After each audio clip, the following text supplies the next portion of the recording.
बिस्मिल्लाहिर्रहमानिर्रहीम अस्सलाम वालेकुम डियर स्टूडेंट्स। आज हम लेक्चर नंबर 3 जो है चैप्टर नंबर 1 यानी गेशियस एक्सचेंज ज्योमेट्रिक का हमारा चैप्टर चल रहा है। गेशियस एक्सचेंज पढ़ेंगे ह्यूमन में। हमने पहले एनिमल में पढ़ा, देन प्लांट में पढ़ा और आज हम ह्यूमन में डिस्कस करेंगे।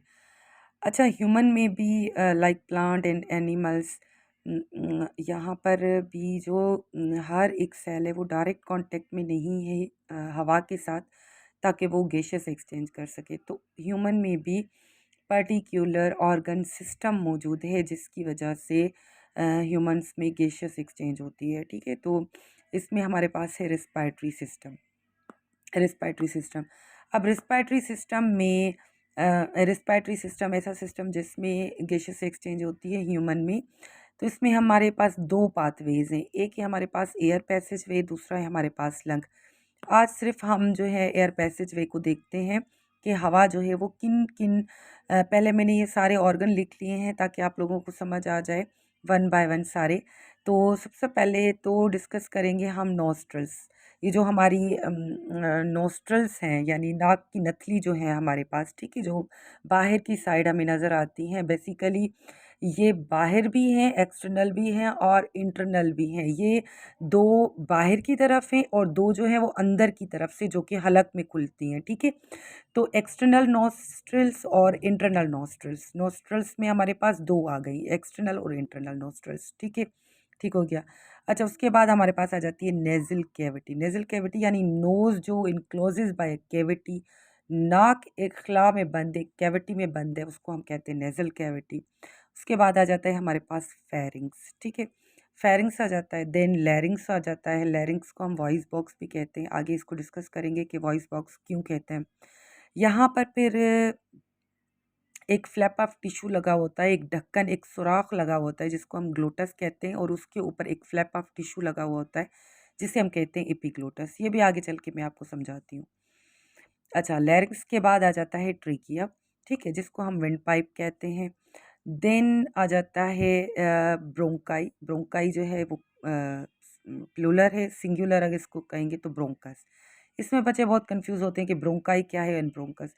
ट्रेकिया जो है यानी कि एक पाइप है ना, पूरा जो हम कर रहे हैं, तो जब दो हिस्सों में डिवाइड होगा, मैं आगे चल के आपको ये क्लियरली समझा दूंगी। आज सिर्फ मैंने ये कंपोनेंट्स लिखे हैं कि रिस्पायरेटरी सिस्टम में कौन कौन से कंपोनेंट्स आ जाते हैं, ताकि आपको पहले आइडिया हो जाए। ठीक है, ब्रोंकाई जो है, ट्रेकिया जो है, आगे चल के दो नालियों में डिवाइड हो जाता है जिसको हम ब्रोंकाई कहते हैं, सिंगुलर ब्रोंकस कहेंगे, यानी एक नाली को ब्रोंकस कहेंगे।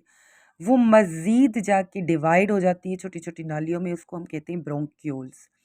और वो एक पाउच लाइक स्ट्रक्चर में खुलते हैं, मज़ीद एलोवेलर डक्ट्स में। और फिर वो एक छोटी छोटी थैलियाँ होती हैं, सेक लाइक स्ट्रक्चर होती है, क्लस्टर ऑफ सेक होता है, उसे हम कहते हैं एलोविलाई, एलोविलस सिंगुलर कहेंगे। ठीक है, ये है functional unit of respiratory system. तो ज़्यादातर क्वेश्चन यही आता है कि functional unit of respiratory system क्या है, तो वो है एलोविलाई। ठीक है, एलोविलाई। अच्छा, उसके बाद थोड़ा सा हम डिस्कस करेंगे एयर पैसेज वे को वन बाय वन, सारे जो भी मैंने आपको ऑर्गन लिखवाए हैं उसको डिस्कस करेंगे। अच्छा, सबसे पहले तो हम नेज़ल कैविटी को देख लेते हैं। तो मैंने आपको बताया कि नोज़ जो है वो इनक्लोजेज है by cavity, is called the nasal cavity. Nose एक खला में बंद है, कैविटी में बंद है, जिसको हम कहते हैं नेज़ल कैविटी। ठीक है, इसका फंक्शन क्या है, नेज़ल कैविटी का फंक्शन क्या है? देखिए, कोई भी चीज़ अल्लाह ताला ने ज़ाया नहीं रखी, हर चीज़ का फंक्शन है, जो भी उसने खलकी है उसका फंक्शन है।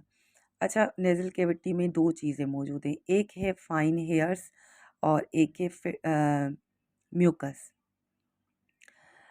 फाइन हेयर, जब हम ये वर्ड बोलते हैं ना, बहुत ही प्रिसाइज वर्ड है कि फाइन हेयर्स, क्योंकि हेयर्स तो हमारी बॉडी पर भी हैं, हमारे बालों, हमारे सर पे भी हैं, लेकिन यहाँ पर हम कहेंगे फाइन हेयर्स। फाइन हेयर्स से आपको पता है, हमारी जो नेज़ल कैविटी है, पूरी जो नॉस्ट्रल्स हैं, उसके अंदर पूरे फाइन हेयर्स होते हैं। ठीक है, बेसिकली ये क्या करते हैं, ये फिल्टर द एयर करते हैं, यानी कोई भी पार्टिकल है, डस्ट पार्टिकल्स हैं, या रोड से हम गुजर रहे होते हैं, घरों से, तो साइडों में कोई फैक्ट्री वगैरह होती है, गन्ने की फैक्ट्री है, तो वो जो ज़रात उड़ रहे होते हैं, बहुत सारा कचरा होता है बाहर, कोई बैक्टीरिया, कोई वायरस, तो फाइन एयर्स ये क्या कर लेते हैं, फ़िल्टर करते हैं, जो बाहर से एयर आती है उसको फ़िल्टर करते हैं, ठीक है? एक कुदरती फ़िल्टर लगाया हुआ है अल्लाह ताला ने हमारी नाक में, ठीक है? फ़िल्टर करता है। अब ये म्यूकस क्या करता है? Mucus it maintain the temperature incoming air almost कितना करेगा बॉडी टेम्परेचर। देखिए कभी-कभी ऐसा होता है कि देखिए बाहर बहुत ज़्यादा गर्मी होती है, ठीक है? कि 40 से अबव जो है सेंटीग्रेड जो है वो टेम्परेचर चल रहा होता है। तो कभी ऐसा हुआ है कि हमने साँस ली हो और हमने कहा कि हमारा तो पूरा ट्रेकिया ही जल गया हो, ठीक है? हम साँस नहीं ले पा रहे हों। तो इसी तरह नहीं होता, या ऐसा है कि बाहर बहुत ज़्यादा सर्दी है और हम साँस लें तो हमारा पूरा ट्रेकिया फ्रीज़ हो गया हो, नहीं। ये जो म्यूकस की प्रोडक्शन बढ़ जाती है, म्यूकस क्या करता है कि ये बॉडी टेम्परेचर के जितना बॉडी टेम्परेचर है कितना होता है 37, उसमें बाहर की जो हवा आती है उसको मेंटेन करता है, ठीक है? ताकि हम आराम से साँस ले सकें, ज़्यादा गर्म हवा ना जाए या ज़्यादा ठंडी हवा अंदर ना जाए, उससे हमें बॉडी बर्दाश्त नहीं कर पाएगी।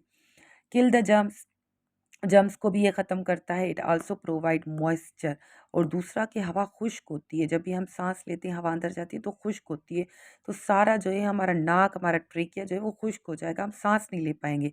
तो ये म्यूकस क्या करता है, उसको मॉइस्चर भी प्रोवाइड करता है ताकि आराम से हम जो है वो सांस ले सकें, ठीक है? उसके बाद आ जाता है हमारे पास फेरिंग्स। फेरिंग्स क्या, एक मस्कुलर पैसेज है, पाथवे है।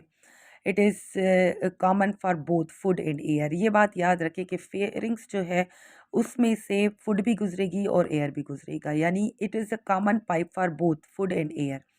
Eight the floor of pharynx narrow opening called glottis which leads to the लैरिंग्स।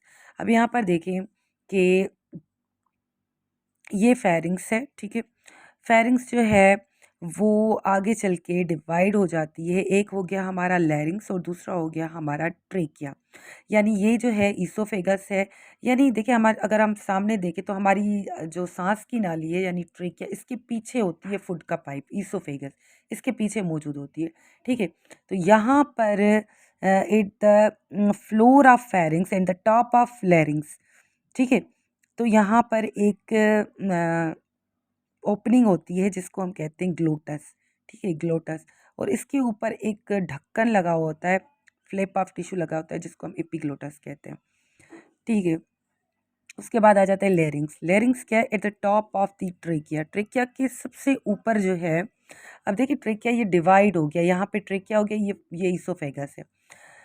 Trachea is called लैरिंग्स at the top of trachea, trachea के ऊपर जो है वो लैरिंग्स मौजूद है, यानी ये एक छोटा सा बॉक्स रखा हुआ है अल्लाह ताला ने, जिसको हम वॉइस बॉक्स भी कहते हैं, ठीक है?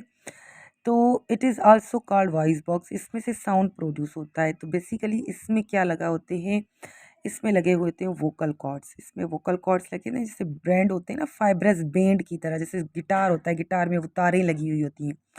Fibrous bands of two pairs, दो पेयर की फाइब्रस बैंड्स लगी होती हैं। It vibrate when air passes through, जब भी हम सांस लेते हैं तो एयर उनमें से पास होती है और इट प्रोड्यूस साउंड, वो साउंड प्रोड्यूस करती है and convert into specific speech.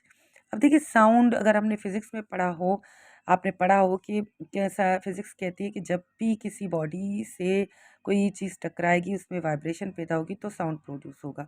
अब देखिए साउंड तो एनिमल्स भी प्रोड्यूस करते हैं, लेकिन सिर्फ बोलने की खासियत यानी साउंड को स्पीच में कन्वर्ट की खासियत सिर्फ अल्लाह ताला ने इंसानों को दी है।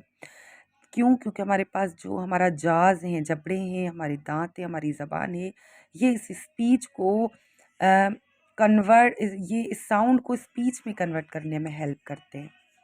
ठीक है, अब इसको कंटिन्यू करेंगे नेक्स्ट लेक्चर में। थैंक यू, अल्लाह हाफ़िज़।